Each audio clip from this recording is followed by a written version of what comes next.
A significant chapter in Fort McCoy's history is coming to an end. The deployment of 2 Army National Guard companies later this month will be its last as part of the Army's drawdown of troops in Iraq and Afghanistan. News 8's Jenna Troum joins us live in her studio with a closer look at Fort McCoy's changing mission.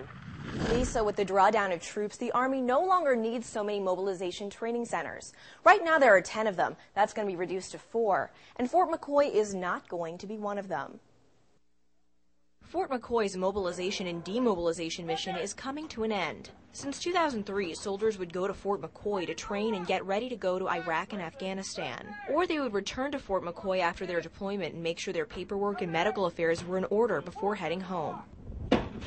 But the Army's drawdown of troops in the Middle East means Fort McCoy has been relieved from duty when it comes to mobilization. But that doesn't mean the fort's mission as a whole is coming to an end. I know rumors have been out there that Fort McCoy is going away. Fort McCoy is not going away. Just this piece of the mission. There'll still be the weekend training, the training during the summer months that happens here. So there'll, again, be well over 100,000 soldiers that, on an annual basis, train here at Fort McCoy.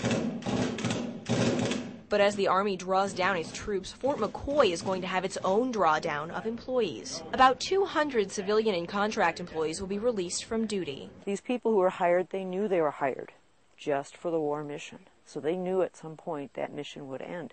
It's difficult, it's going to be hard for them, but they probably were unemployed when they came to work for us to begin with. It's not just the employees at Fort McCoy who are going to be affected by the drawdown. Businesses in the surrounding area are also going to take a hit. We were contracted with many of the local hotels for rooms.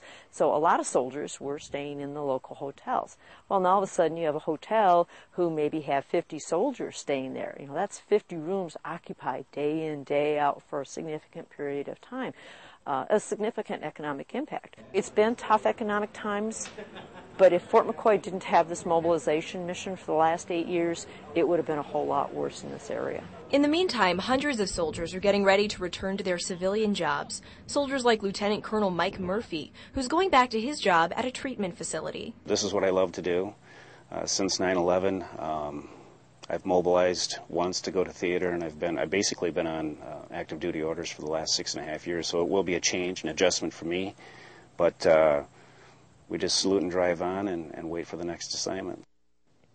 One of the biggest changes Fort McCoy will see is the length of time soldiers will stay there. Soldiers on a mobilization mission would train there for 2 or 3 months. Now they'll see a growth in weekend training, but those long-term stays for mobilization are going to disappear.